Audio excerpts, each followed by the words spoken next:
नमस्कार खुलुमबाय दिनैहाय क'क्राझार पुलिस थानायाव अल आसाम ट्राइबेल स्टुडेन्ट इउनियननि जानानै जोंनि बड'फा उपेन्द्रनाथ ब्रह्मखौ रन्जित देखा मुंनि सासे कालप्रिटआ बजारि हाई सेकेन्डारि स्कुलनि पाठशालानि मास्टार बिथाङा जोंनि इउएन ब्रह्म जोंनि बड'फाखौ सन्त्रासबादि होननानै बुंदों, जेराव जोंनि इउएन ब्रह्म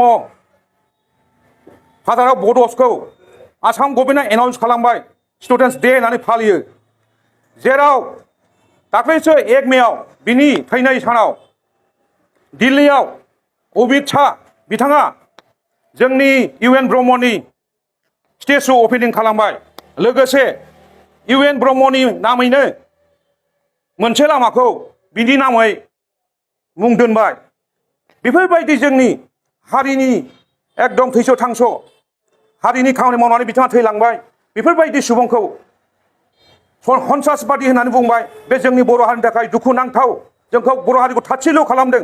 बेफोरबायदि मानसिखौ कालप्रिटखौ थाबैनो जोंनि आसामनि DIG, आसामनि CM हेमन्त बिश्व शाह आरो क'क्राझारनि SP बिथांमोनखौ आं गुरै खावलायदों, बिथांखौ गोख्रैनो एट्रसिटि एक्ट आइननि दारै बिथांखौ हमनानै गोख्रैयै सास्ति होनांगौ, जेलाव सोनांगौ।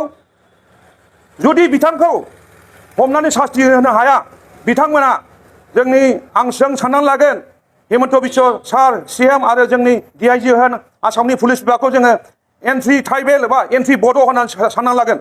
बेनोसै, गोजोन्थों।